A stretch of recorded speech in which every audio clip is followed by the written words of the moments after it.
Assalamualaikum warahmatullahi wabarakatuh.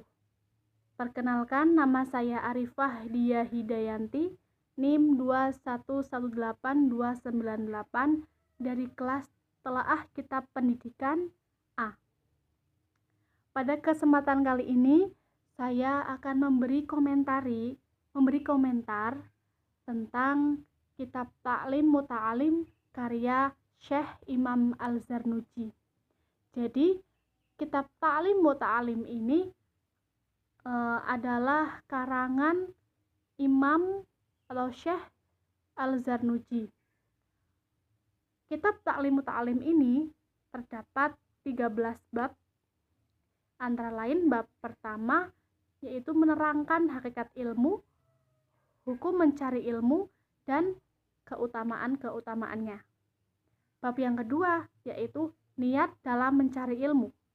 Bab yang ketiga adalah cara memilih guru, teman, dan ketekunan dalam mencari ilmu. Yang keempat adalah cara menghormati ilmu dan cara menghormati guru. Yang kelima, kesungguhan dalam mencari ilmu, beristiqomah, dan cita-cita yang luhur. Yang keenam yaitu ukuran dan urutan dalam mencari ilmu. Selanjutnya yang ketujuh adalah tawakal. Yang kedelapan adalah waktu belajar yang cukup. Yang kesembilan, saling mengasihi dan saling menasihati. Yang kesepuluh yaitu mencari tambahan ilmu pengetahuan. Yang kesebelas yaitu bersikap warok ketika menuntut ilmu. Yang ke-12, hal-hal yang dapat menguatkan hafalan dan yang dapat melemahkan hafalan. Dan yang terakhir adalah hal-hal yang bermudah dalam mencari rezeki dan hal-hal yang dapat memperpanjang dan memperpendek umur. Jadi, Kitab Ta'lim Muta'alim ini merupakan salah satu kitab yang harus dipelajari oleh seluruh umat muslim, baik itu muslim laki-laki maupun muslim perempuan. Karena menuntut ilmu itu adalah wajib bagi setiap muslim. Hal ini sejalan dengan sabda Rasulullah yang berbunyi, "Thalabul ilmi faridatun alal kulil muslimin wal muslimat", yang artinya menuntut ilmu itu wajib bagi seorang muslim laki-laki dan seorang muslim perempuan. Selanjutnya, kitab ini disusun dengan baik, di mana kita dapat menghargai ilmu, memperoleh ilmu, dan mencari ridho Allah dalam menuntut ilmu. Sehingga kita memperoleh kebahagiaan dunia dan akhirat, serta menghilangkan kebodohan dan menghidupkan agama dan melestarikan ajaran agama Islam.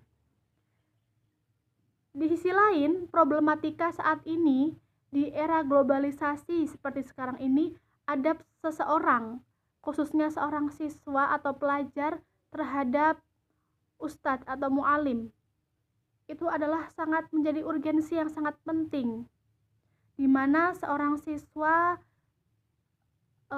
itu dituntut untuk menghormati dan menempatkan dirinya sebagai seorang siswa itu bagaimana semestinya, di mana orang beradab itu lebih penting daripada orang berilmu. Maksud saya, orang beradab itu lebih mulia daripada orang yang berilmu. Seseorang yang menuntut ilmu juga harus didasari dengan rasa ikhlas, tidak karena paksaan, agar ilmu dapat terserap dengan baik. Dan transfer ilmu antara murid dan mu'alim atau pengajar, dari transfer pengetahuan dan transfer spiritual itu dapat terlaksana secara maksimal. Syekh Al-Zarnuji juga memperbolehkan kita untuk memiliki tujuan untuk menuntut ilmu selain tujuan akhirat. Artinya kita dalam menuntut ilmu itu harus ada tujuan atau cita-cita yang akan dicapai, sehingga dalam proses belajar itu ada peningkatan tidak hanya diam di tempat atau bahkan mundur ya, jangan sampai. Karena kalau kita diam di tempat atau mundur itu namanya adalah suatu hal yang merugikan. Akan tetapi, tujuan keduniawian tersebut harus menjadi pendukung dalam mencapai tujuan akhirat. Jadi, mari kita sebagai pelajar yang baik harus bisa mengimplementasikan kitab Ta'lim Muta'alim karya Imam Al-Zarnuji ini dalam kehidupan sehari-hari. Karena sejatinya setiap detik waktu yang kita jalani, yang kita lewati adalah proses belajar. Selanjutnya, kita juga harus memuliakan ilmu, serta mengutamakan adab dimanapun dan kepada siapapun kita berhadapan, agar memperoleh ilmu yang berguna bagi dunia dan akhirat. Terima kasih, kurang lebihnya mohon maaf. Wassalamualaikum warahmatullahi wabarakatuh.